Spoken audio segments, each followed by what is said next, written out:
அனைவருக்கும் இனிய இரவு வணக்கம். எல்லோரும் எப்படி இருக்கீங்க? நல்லா இருக்கீங்களா? இன்றைக்கி காலேஜில் கொஞ்சம் நடந்ததை பற்றி தான் சொல்ல போகிறேன். இன்றைக்கி போர்டு எழுதிட்டு இருக்கும்போது சார் என் பக்கத்தில் ரொம்ப நேரம் உட்காந்துட்டு இருந்தாங்க. எழுதும்போது பார்த்துட்டு இருந்தாங்க. நான் ஒரு போர்டு எழுதட்டுமான்னு என்கிட்ட கேட்டாங்க.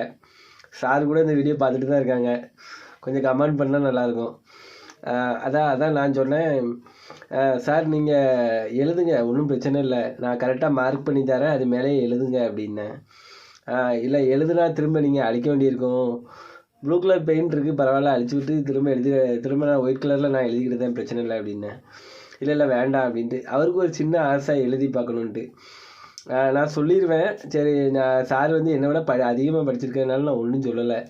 இப்போ சார் என்னை விட கொஞ்சம் சின்ன பையனா நான் சொல்லியிருப்பேன். ஒரு ஸ்கேலில் ஒரு கோடு போட்டு கரெக்டாக இல்லை மார்க் பண்ணி எழுதுங்க சார், எழுதுங்க தம்பி அப்படின்ட்டு இருப்பேன். அவங்க பெரிய படிப்பு படிச்சிருக்காங்க, நம்ம அதெல்லாம் சொல்லக்கூடாது. அதாவது ஒவ்வொருத்தட்டையும் பேசுகிற முறை நிறைய இருக்குது, சரியா?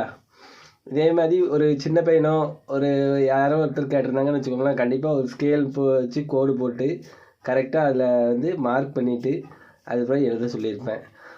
பொதுவாகவே எழுத படிக்கும்போது பென்சில்ட்டு எழுத படிங்க. யாருனாலும் சரி, எழுத படிச்சுட்டு அதுக்கு மேலே எழுதி பாருங்கள், சரியா?